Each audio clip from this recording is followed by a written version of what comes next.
Ladies and gentlemen, Barton Lynch. People are loving it. Ah, the jokes. Barton, real quick before you start and yes. get us an intro, do you notice anything different about the setup today? You're in a different seat. I'm in a different seat. I like the fact I'm in a different seat. It feels fresh. Yeah. I'm a little nervous, though, about being in a different seat because I was quite comfy in that seat, but now I feel You were like always talking to your right, and now if you got to reference me, you got to look to the left. I don't know how your neck's doing from surfing, etc. No, I think it's good. It's a prettier background for you to have that nice palm tree out there. I did and I can see the surf now, so cool. I'll get distracted. We might lose for sure. you a little bit more. So if I get distracted, it's because a good set's come through and I haven't been able to pay attention to what I'm doing. Hello, peoples. Hope you're great out there in the world, wherever you are. This is the Stoked Bloke Show. I'm Barton Lynch. I am the Stoked Bloke. This is my cohort, Peter PK King, and we appreciate PK. We appreciate the New Earth Project, and we particularly appreciate the Pipeline Studios because it gives us this opportunity to connect with you guys and share what was the last week, the second week of the blast off. We'll have a look at the video challenge, our winners, the videos we've received, the entertainment we've been given, and the prizes we've given away. Let's date this podcast. What day is this? Do you have any idea? I'm going to look at my phone. Good question. You don't know, do you? It's Tuesday the 8th. It is. I was going to say the 7th. Wow, you're good. The only reason I know is because my daughter went back to Australia to visit her mum and go back to her home country, and they left on the 7th, and that was yesterday. Do you remember Australia? What happens in November in Australia? Is it hot? Is it cold? Well, in Australia this time of year, you're coming out of winter. Things are heating up. Things are warming up. Everyone's busting to go to the beach. The onshore sea breezes are starting to come up early. You've got to be up early, get that offshore in the morning before the sea breeze comes and ruins it. Blue bottles? We have heaps of blueies in summertime. That's when that nor'east wind blows on the east coast of Australia, that is, when it blows in the afternoons, you get the blue bottles and Portuguese man o' wars, called all sorts of different things, but they are scum no matter what they're called. They are a toughie. They're one of those ones, we recognise that biodiversity is an important thing, but maybe blue bottles are one of those things we might be able to live without. Mosquitoes and blue bottles, I know. That's my first question when I get to heaven. 100% mosquitoes. Why? Disease carrying, kill more people than anything else, mosquitoes. I know this really happened to me, and I can't pinpoint the time of year or why. Where's Robbie Page from? He's from Corrimal in the Wollongong. Wollongong. So Corrimal's getting more specific in Wollongong. I would wake up in the morning and I would see a black car in the driveway, and then as I got close, the flies would leave, and I realized it was a white car. What is with the fly infestation? What month, what season, what is that? Does that happen where you were from? I think so. People were wearing hats with corks, and as they would turn, they would kind of keep the flies away. And they call this the Australian salute. You know what I mean? Because you're there just going... And I think that's everywhere, though, is it not? Flies? Not here, no. Not in America. Well, I think it depends whether you've got a dog and whether you've got dog poo in your yard. If you've got dog poo in your yard, you're going to have flies. Yeah. Well, so what is that, though? What season is that in Australia where the flies come in? Oh, well, spring, summertime. But, they've come out of winter, they're going into spring, and summertime is the fly season, and the great Australian salute comes into effect, and you just sit there going like that. But I must say, it's not a hell of a lot better in our yard here. Because you've got that dog. We've got the dog. And the dog today, early this morning, took a trip to Wahiwa to get neutered. And is that going to calm it down a bit? We live in hope. I mean, obviously, we didn't feel too good about doing that. We were hoping he could live with his testicles and have them ongoing. But he's a stray himself. Just the other day, a box full of 4 strays was just dropped off at the point there at Sunset. And, so would you say he's a stray, yeah? Get it? Australia, mate. So he's a stray. People just drop off their dogs at Sunset Point? Well, our stray was one of those, got dropped off, 4 pups. And that was 4 months ago. And 3, 4, 5 days ago, another box of 4 pups was there. Just at the point, the little pups are in the box, and obviously people from that point on see them, take them in, and try and look after them. Oh, brutal. Been a great week. week 2 of the blast off, we just started week 3. Week 2 was amazing. Kids are psyched. Videos have been coming in consistently from all around the world. We've had obviously all across the USA and into Hawaii, New Zealand, Australia, the Maldives, Tahiti, Brazil, Barbados, Japan, South Africa, the United Kingdom, Wales, Spain. So we've started to spread the Stoke out globally, and the videos are coming in thick and fast. There's been some amazing cross section of kids, from really high performance videos to just stoked grommets, and everyone's been really enjoying the coaching. That's where we try to keep the focus in these early weeks, PK, is on the coaching. Has it just been you doing the coach response, or did you bring anyone in yet? Brad Gerlach, Bo Mitchell, Dario Matoso is from Spain, and then Philippe Malvoy from France. So we've got Europe, America, Australia, coaches from around the world, and they go to the YouTube videos and comment there. So those comments, and for anyone, they can watch the kids' video, read the coaching comments, cross-reference those comments with the video and learn for themselves. So it's not really only learning off your own video. There's this opportunity to learn off all of the videos and all of what's going on, and that's our primary focus. And while we give away prizes every single day, and I'll update you on what we gave away this week, gave away a lot of stuff, we try to keep the focus not so much on the prizes and the giveaways and what you're getting, but the community and the coaching and being a part of it and coming together and supporting each other and spending the 6 weeks together with the focus on just becoming a better surfer and sharing Stoke with our fellow friends around the world. And we give away awards for all sorts of things, and the first one we gave away for the week was to a young kid called Cash Suter from North Carolina. We called that a frother award because we could just see in the way that he surfed, really nice, smooth, clean style, surfing the Outer Banks. You could tell he loves it. Proper frother, you could just feel it in every wave he rode. So he got a Hurley pack from our good friends at Hurley USA. Then we got our first entry from the Maldives, and we're taking the blast off physical events to the Maldives, to Kanduma Resort in April 2023. And this young man, KYAN ZAKI, in the boys 12s, he won a wild card into that event at Kanduma Resort, courtesy of the Perfect Wave Travel Group, who are our sponsors, presenting sponsors of that event over there. So wait, is that blast off event by age group? Well, we're going to do that particular. Ordinarily, we do them by age groups, but given the location and the difference in the quality of the conditions, from sandbars for kind of people learning to surf, through to mellower reefs for recreational surfers, through to hardcore difficult reefs for the more, the aspiring pros, we figured we'd do 3 categories. Still learning, we called it, and then recreational, and then aspiring pro. So they're our 3 categories. But so really, in that essence, it's open to anyone.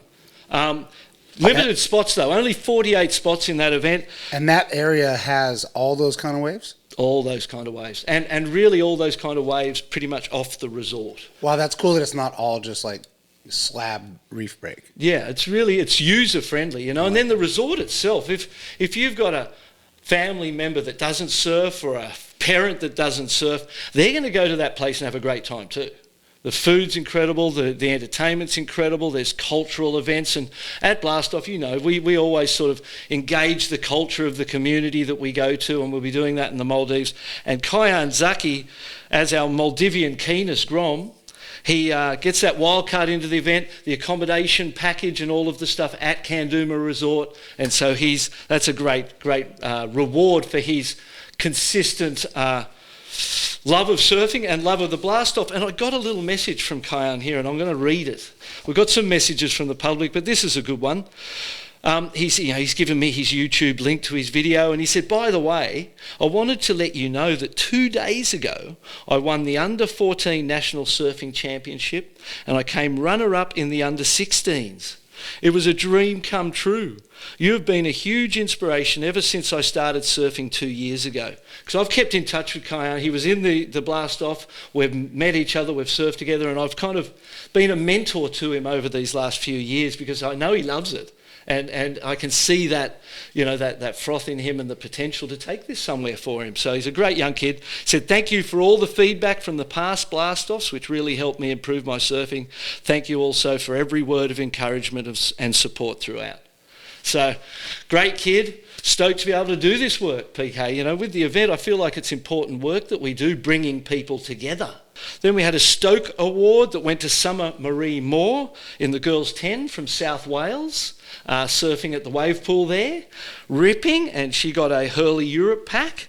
So big thanks to our friends from Hurley in Europe. An improvement award went to Noah Hartney in the boys 14s from McMaster's Beach in New South Wales, Australia. His video from last year to this year, the improvement was amazing. And he too got a Hurley pack. And then the high performance videos for the week. So every week we find those high performance, the hottest, raddest videos of the week. That went to OCEA Curtis in the girls 14s from Lennox Head. We talked about her last week with her best tube entry. She got a Hurley ANZ pack. And you showed me that tube and we put it up. There was a turn after that tube that was as good as like a Challenger Series turn. And that's with her, the follow-up turn was after that super Neos barrel was ridiculous. Yeah, and then her new video, the high performance one that won the high performance award. I gotta see it. She's on fire. This young Do we lady, have it? she's Do we have it? yeah, we got it. We'll right. see it. She's a potential world champion. She's going to be on that tour one day. That's her goal. I know her dad, Glenn Curtis. He used to ride for Brothers Nielsen when I did back in the day, and so she's got it in the DNA. And she's a fired up young lady. And then we went to the boys' high performance videos for week 2, and there were 2 young kids that I couldn't split, so we put it out there. There was Josh Malherbe from South Africa, and you'll remember Dave Malherbe. Dave Malherbe. Pro surfer, did the tour with us, and this is his 13-year-old son, Josh. Chip off the dad's old block, you know, as they say. And then Daniel Banfield from Barbados, an 11-year-old goofy footer from Barbados who absolutely rips, mate. You wait till you see these backhand Rios that he does. So that was a tie, and those guys got a Future Fins and Creatures of Leisure pack. So that was you know, it was a big week, amazing surfing, and again we got to just share the stoke, give the prizes out, and keep building our community. It's not to glorify ourselves that we read these, it's to recognise the people and recognise that the Stoked Bloke show is bringing some stoke. Proof of stoke. Proof of stoke, not proof it. of concept. So this comes from Richie Van Gruen, whose daughter Tash is on the World Tour on the Challenger Series. Was just over there in Brazil, and we'll have a look at those results in just a minute. But so he said, BL, I speak for most in saying we really miss you on the WSL platform. However, I think you did a really great job at the ISA World Games in Huntington. I think you have found a niche that does not look at who you are, but what value you bring to surfing, and that is really special. You'll do more for surfing globally than you could have ever imagined. Keep it going. And I think that's what he's referring to is this, mate, this podcast, and the fact that people are digging what we're doing there. Another piece of mail from Tim Usos, and Tim came with me on a trip a few years ago to Bali. We did a coaching trip there to Bali, stayed at S Resorts.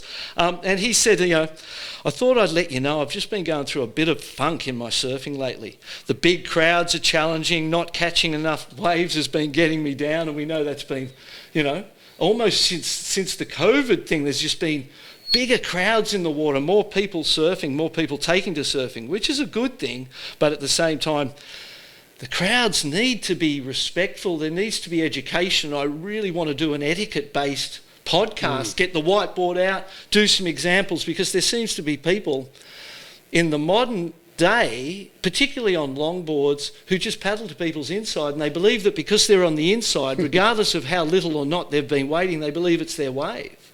But really it comes down to respecting the other people in the lineup, and if people have been out there waiting longer than you, then it's their turn. And this is one of those things that's sort of getting people down in those crowded lineups. Yeah, so, that definitely needs to be taught in the beginner school program. You would hope they're teaching etiquette. Yeah. So that as people are coming into the sport, which we love, yeah, but that they're finding a way to be respectful and helpful. Yeah, and we all get to share in the joy, and it stays a stoked environment rather than a challenging one. But for poor Timmy, he'd be getting a bit down. Not to mention, he said, the fact I'm not quite as fit as I used to be, which never helps. But the other day I went through my pics and I saw a couple from our trip that we went on, and all of a sudden it got me smiling again. Made me more focused to try and get back in shape, get back to a place where I can have as much fun as I had over there with you on that trip. I've got about 3 months to get back into shape before Christmas, where I'll be on the Gold Coast and I'll be able to surf again. I know you probably do a lot of trips with people, but I thought important you knew how much it meant to me and how much it's kept me surfing. With a stressful job and a young family, it's always been my sanctuary. Without trips like this, the one that we went on, it would be easy to forget how happy it makes me. All the best, mate. I hope one day we get the chance to surf again. The fact that you're stoking people out and call it 4 years later, they're reflecting on a trip you did with them, and it's getting them back in the water and giving them the stoke to be able to, manage the challenges that they've got and keep them surfing. So, Timmy, love you, brother. Thanks for the good words. Thanks, Richie. Thanks, KYAN. Appreciate your guys' support. It's so great that people write that out, and then you print it out. It looks so real when you print it out. It does look look a little real. more real than just looking at a computer screen. You think I'd be faking it, eh? He said how great I am. Yeah. So it's been an interesting week in surfing. Yeah, what have you noticed in competitive surfing? There was a contest here in Hawaii. Yeah, that was you and I got to spend a little bit of time down there and watched it the first couple of days. Obviously, I feel a little bit jinxed. When I went to Tahiti to visit my daughter and my new granddaughter and family down there, the swell came to the North Shore the day I left. It hung around for 3 weeks while I was gone and left the day I got back. And it's been a couple of weeks now that the surf's been small. Been great for the kids, so that's been fantastic to surf with my son. But for the event itself, we found those first couple of days at Val's Reef, which until I started spending summers here, I didn't even think was a wave, Val's. You know what I mean? You didn't consider Val's a wave because everything else around it is just so massive and impressive, and you don't even look at Val's as a wave, but through summer, it's bread and butter. Yeah, and then these guys were ripping it so hard because it was a heat. It was contest. So you're kind of like, wait, don't sleep on Val's. This is an actual location. And yes, you're right. It's 60 feet of square footage of reef that means nothing. In the context of everything. 99.9% of the year on this North Shore. But when it was flat and they had a contest at sunset, they had to move it in. They had to get it done. I mean, people didn't care. They put a jersey on. They ended up on the point. It was still small, but it was pretty funny to watch, right? Yeah, well, and it's not what you expect, right? No. You're waiting to surf sunset. You're waiting all year for that moment. And the locals wanted to pull out a little bit, step up guns and ride sunset. Yeah, you're hoping. And you take what you get. And they're against their friends and, their neighbours, so to speak, their local community. And it's that opportunity for them to surf sunset. And so it was kind of sad those first couple of days. The last day of the event was at the point. It was 3 to 5, I suppose, and just beautiful waves at the point.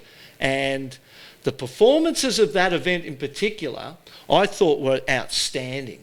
When I went down for a swim at Mother's and I watched the event for a little while from there, and the surfing I saw at Sunset Point was incredible.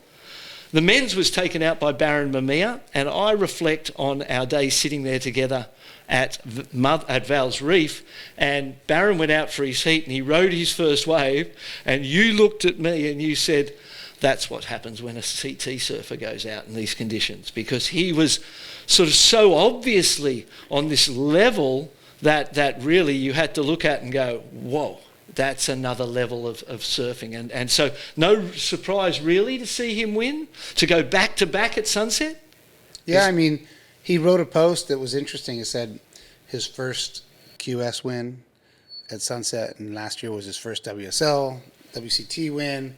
So he made a really cool post about what that meant to him to win that. But yeah, when he stood up on that wave, we were watching. Up until that point, everybody was kind of like doing one turn, getting bounced around. Yeah. They were letting the wave dictate what happened to them. And then all of a sudden, he just went out, overpowered it. And I don't even know, in my heart, it might not have even been the best looking surfing that he could do. But he overpowered it and was so dominant that I could tell that it was like a message to the judges. Like, he almost took off like he was on a skateboard and just started doing things, Yeah. And it wasn't even like the timing. It wasn't necessarily all what I would want to see, but it was like, oh my gosh, this guy's been out there competing with wolves and lions. Yeah. And now he's back amongst the sheep and the doves, and he was absolutely eating it the up. situation. It seemed like he was going to be on a roll to win that thing. I mean, it's a contest. Anything can happen. but I feel like great surfers, great competitors make their own luck. And Barron's known for what he does at Pipeline. That's what, at Pipeline, everybody recognises him to be right up there with Jamie O'Brien and those John Florence and those very best surfers. And I think those, John and Jamie look at Barron and go, well, there's the heir apparent. So to go to Sunset down the road and win back-to-back events, a CT and a QS, is a phenomenal effort. Sunset's a hard place to be consistent at. And the fact that he's been consistent there is ominous for the season at Pipeline and what he might achieve there. And then in the women's, Gabrielle O'Brien also showing her potential and dominance there at Sunset. She won the women's and she's a powerhouse there at Sunset. A lot of great things coming up and in the future for Gabrielle O'Brien. So good in the CT event there last year. Yeah, like proper CT level, first year on tour. Now I have to find this picture of her doing this cutback, throwing spray. You cannot believe the spray is twice the size of the wave. Yeah, she is incredible. Great style, great, powerful technique, and she's going to scare a lot of people as she builds confidence on the World Championship Tour, and that event will do, her win there is going to do great things for her confidence as well. With regards to the events, then the tour, we saw the QS here, and then it went over to the Challenger Series in Saquarema, Brazil. Saquarema, cool town, out on the outskirts of Rio, a real surf town. You're out of the city. It's kind of got a country feel to it, great variety of waves. They had swell, and the great Gabriel Medina pulled the jersey back on, and before you know it, he's holding up the trophy again. Ramsey Bukaim was the runner-up in that event, and he is an incredible surfer, Ramsey. That base performance on the wave is as good as anyone's. The backhand attack is as good as anyone's. He's an incredible surfer. He went out in that final against Gabriel, and for the first 25 minutes of it, owned it. Got a 6 and a 7, and was, and Gabriel was just going for airs.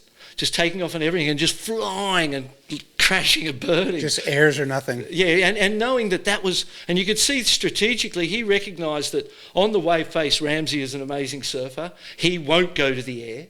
If I go to the air, that's going to be the point of difference I need, and that'll be what wins me the event. As it turns out, he crashed and burned on all of them. So what do? You got to hold him off and not let him have a wave? Well, what he did, most probably. But you can't. Well, nobody's ever been able to hold Medina off of waves. And he is so strong inside. It's all he has no doubt. He has no thought. He doesn't doubt that he can do this or win this. He is so confident as a competitor and so willing to do whatever it takes, and we've seen that throughout his career. And at times that has hurt him in terms of the scores he's got from judges, the respect he's got from people, and the way the energy around his campaigns has been. People would rather see him lose than win because he's the Dark Knight of the Pro Tour kind of thing, and has taken on that role.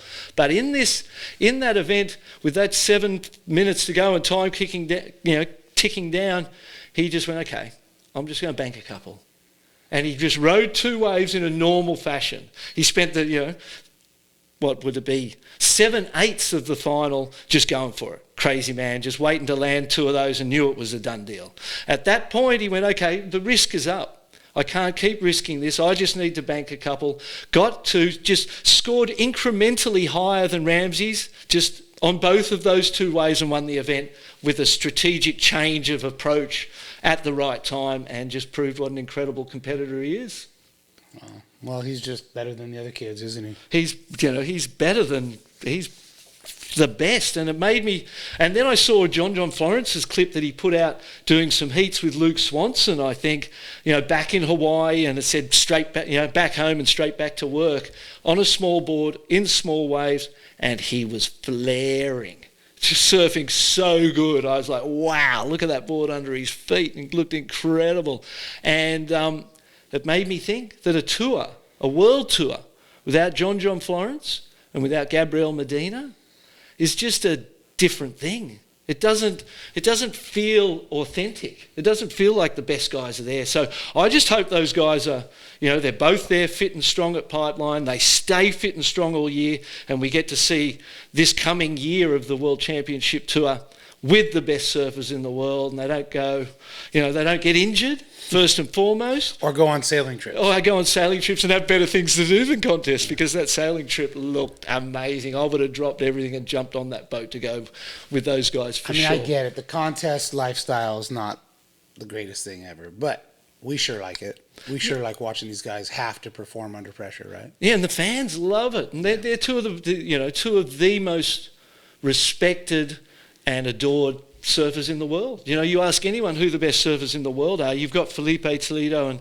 Italo Ferreira in that top 4 conversation, and John and Gabriel. And without John and Gabriel, you've got the 2 of them in that conversation, but with 4 of them, it's a real battle, and it'll make a great year. And so, come on, you two, stay healthy, do the whole tour, and let us watch a barnstorming year on the WSL World Championship Tour.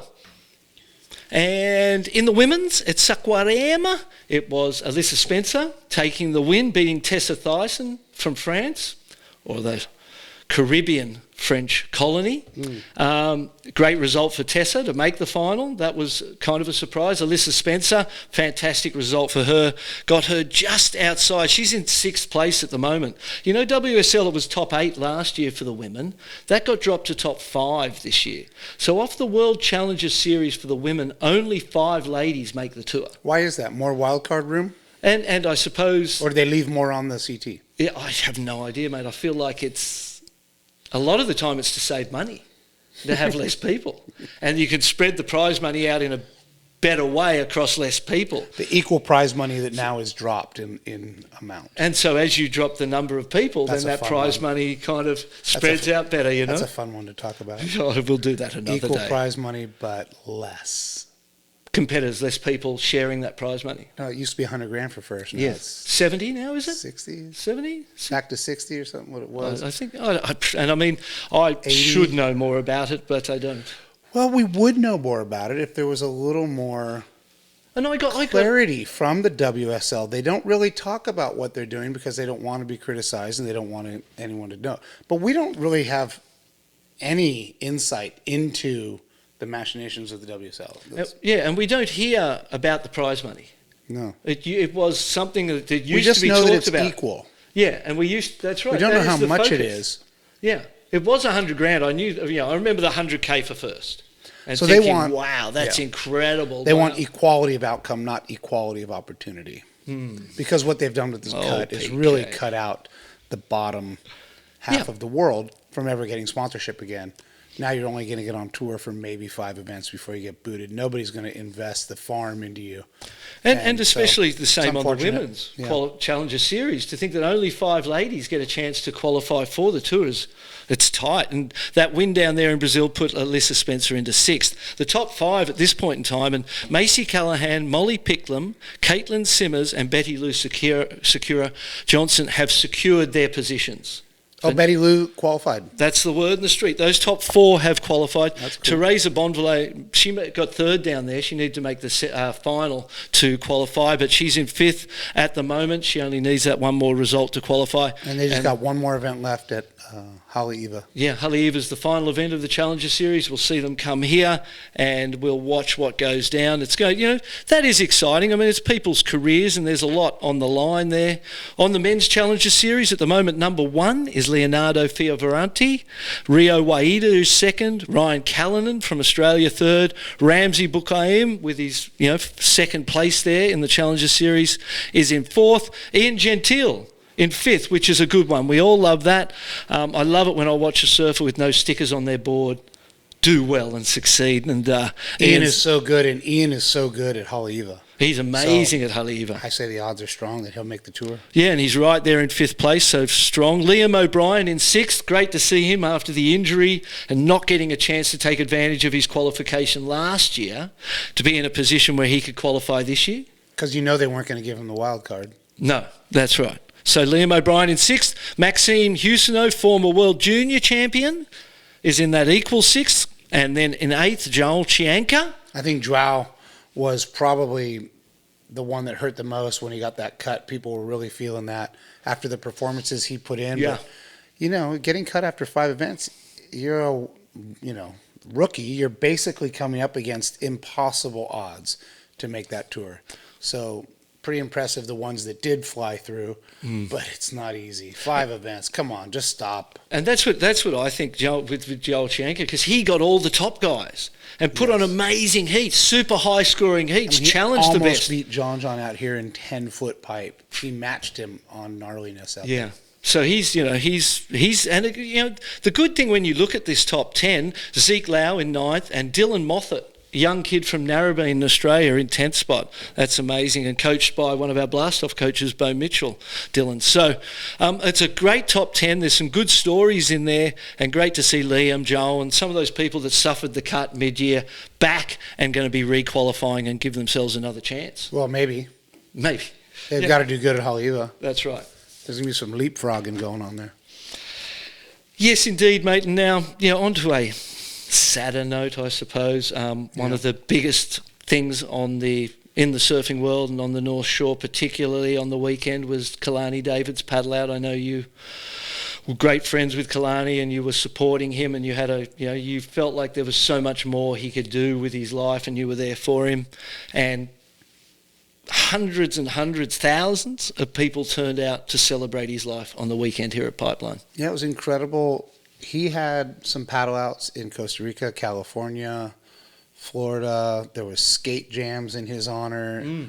And so there had been quite a few celebrations, but this North Shore community needed to come together, therapeutic, heal, celebrate Kalani, give him that send-off that he would have loved it. I mean, yeah, he would have loved it. The from everything from the Hawaiian food to the presentation, the speeches, and yeah, it was an incredible day. The paddle out was huge, massive, at Pipeline, and we were kind of fortunate that it was a little smaller, so everyone could enjoy it. And it was just an incredible day. Is that the biggest paddle out you've seen? I saw some aerial shots, and I was looking at the aerial shots thinking, that looks like the biggest paddle out. It was one of them. Kalani touched everyone because his story was so intense. He suffered so many setbacks.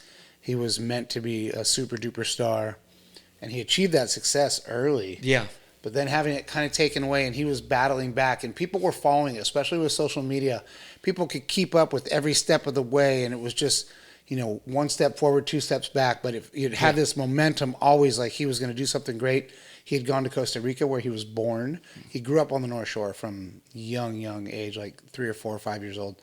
And he went back to Costa Rica to hopefully qualify to work with being on the Costa Rican national team for the Olympics, possibly. But just looking at that opportunity, because as we know, there's not many opportunities in surfing right now. But that was a path forward, and passed away there. So we were saying, he went home to go home.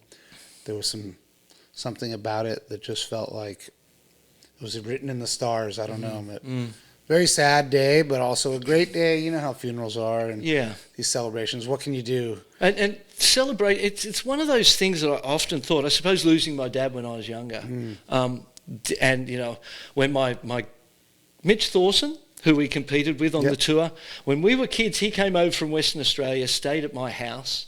I was living with my grandma in an apartment in Mossman, and he stayed with us, and I went to my girlfriend's house. And I was at my girlfriend's house, and I just got drawn home. I knew I had to go home and back to our apartment. I had no idea why, but I just knew I had to. And I said to my girlfriend, I've got to go. I'll talk to you later. I left, walked home. When I got home, the apartment door was open, and my nan's lying on the ground, and she's had a stroke. And Mitch has ran, before telephones in the house, and Mitch has ran down to the telephone booth to ring an ambulance. And I come home and she's on the ground there, and I pick her up and get her comfortable and sit there with her in my lap for, felt like an hour. There was a long time waiting for this ambulance to get there to take her. And, my nan was there going, I don't want to die, Barton, I don't want to die. And I'm going, you won't die, Nan, it's okay, Mum, you'll be all right, come on, hang in there, we'll be all right. And so from a young age, I had that kind of death around me. And I always felt like the funeral concept, this mourning, this grief, the way we treat it and the way that comes from is like it's a terrible thing, and it doesn't recognise the fact that you got to live. Whether it was 20 years or, 60 years or whatever. You got to live, mate. He got to live. And I'll tell you that. Yeah, and Kalani did live, and we all do. And so I really feel like it'd be a great thing for us to do as a civilization, is to recognise the beauty of opportunity. Just being here. Yep. It doesn't matter how long. It's not a race. Whoever here's the longest doesn't win. You know what I mean? It's about the volume of and intensity of your moment that you have. And Kalani's moment was powerful, mate, as that showed. Yep. And so you said celebration, and that to me, the fact that, I feel like that about myself. When I go, I don't want people to be sad. No. I want people to be stoked. I want them to go, wow, what a run, mate. You had a chance. And I saw a meme a few weeks back talking about the circumstances and the number of relationships going back in time, way back, that had to occur for you and I to be here right now. I saw that one. All the people that had to come together and have a child, they come together, have a child, and thousands of years later, we're sitting here. It takes like 7,000 people or something. 7,000 people relationships for you or to something? get here. Yeah. Yeah, and I saw that and I went, what a miracle this opportunity is just to be here and be alive. And so I say that because the celebration of someone's life and their existence, and the fact that we got a chance. It's a miracle we get a chance. All of us get a chance to live. So, I love to come from the positive and love to come from the fact that I'm just, and I've said that to my son, hey, when your dad's here, don't be bummed. You know what I mean? I've had a great life. So a bit sad, the whole thing, but yeah, it was... in the end, you've got to take the positive. You've got to look at it from that perspective and recognise how lucky we are to be here, to have children who are healthy, to be healthy ourselves, live this life that we're living. So I'm grateful. And Kalani, we love you, mate. It was really special. And his friends celebrated, and that's what we did out there. I mean, it was obvious that we were celebrating an incredible life. 24, almost 25 years old, it was the day after his birthday where we celebrated. Yes. 24, traveled the world a bunch, surfed all over, won titles, won out here at Pipe. Blew people's minds, won a World Junior Championship. Yeah, I mean, he just literally inspired so many people. So, hey, I saw the kids cleaning up trash. Yes. So we got our first entry received for the New Earth Project cleanup category. Halloween in our neighbourhood is amazing, incredible. Thousands of people from all over the place come and walk the streets, and all of the community theme their house, get the candy out, and it's just a wonderful community event. But the next morning, there is just trash everywhere, particularly those little candy wrappers all over the place. And at some point, you've got to look at Halloween and just think about the environmental impact of that night alone. That you've got to question the value of a celebration of that kind, given the rubbish and the trash that every single little piece of candy comes in. It's just, there's got to be a cleaner, better way to celebrate than that commercial event, that's for sure. So I got the kids out. I motivated. I thought it'd be good to get a video in there and show people the type of things that we want to see them doing, cleaning up, contributing and helping in their community. And I know we've got some videos coming. I've had a few people reach out to me saying, wait till you see what we've done. That's cool. I mean, it was such a good example, and the kids looked like they had so much fun. They might have had as much fun doing that as they did the night before. And now what happens because it was a treasure hunt for trash. It was a treasure hunt for trash. You could give a kid a box, and it might be as good a gift as a car, like as toy often, car. More often than not, when you give them the big gift and they open the box and the gift sits there and they play in the box. Yeah. That's what happens with kids. But you had this rally, this little group, and they were feeding off each other. It was really cool. Yeah, it was super cool. And we wanted to sort of set an example and show people the type of thing that we were thinking. And the kids themselves these days, they are in the habit of trading their candy with their parents for something the parents will allow. So the kids will go out into the streets, come home with bags of candy. The kids have been educated. They don't really want to eat it. They know it's rubbish and it's not good for them. They come home with all their candy and the parents go, okay, you can, if you give me that candy, I'll buy you a something or other. And they, so the kids aren't really eating the candy. The candy gets traded for something that the parents allow, and I see that happening a lot, which is a cool thing. So maybe we could just eliminate the candy altogether, and we'd be doing good without the plastic. Yeah, I wonder what you could give away that would be, some kind of credit or something of value. A job, you could give away job opportunities. I don't know. Trash cleaning opportunities.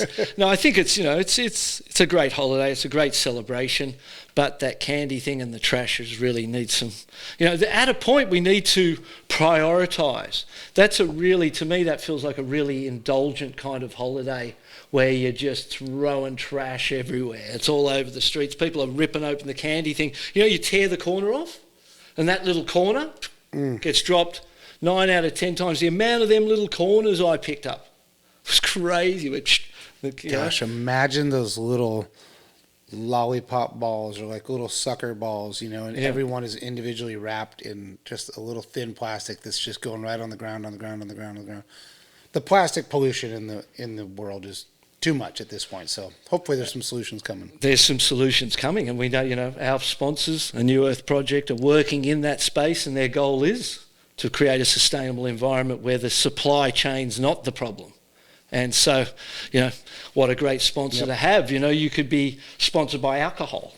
This could be brought to you by, whatever alcohol company. Or some poisonous sugar drink. Exactly, or an energy drink that you don't even know what's in it kind of thing. And so that's one of the things that, makes me very proud about this relationship and this opportunity is that, supporting a New Earth Project and what they are doing and their initiatives are something that we can all be proud of. Okay, the other thing, this is for me, this is one of the most exciting things, is with the Kanduma Blast-Off, we're raising the minimum age from 14 to 16. So it was always, Blast-Off's always been 14 and under. Oh, so now it's going to be up to 16. It's going to be up to 16. And because of those 2 years we lost because of COVID, there were kids that didn't get to do Blast-Off events. And I get messages every week from going, when are you coming back on? I'm so bummed I didn't get to. So by moving it up to 16 and under, one, it gives more kids opportunity to surf in the event, and those kids who missed out for those couple of years when we weren't running our events, they'll get the chance as well. So Kanduma Blast-Off is now 16 years and under. So that opens things up, and definitely with the quality of waves we've got at that resort, it's going to mean that the level of performance in the event is going to be amazing. How many spots total available? 48. Have any been booked? There are some booked already, yes. So one of the things that you recognise when you're running an event in this day and age is the majority of media are no longer news agencies that look at things of value and informational value and go, oh, we should share this with people because they need to know this. They may be interested to know this. The media in general today are pay to play.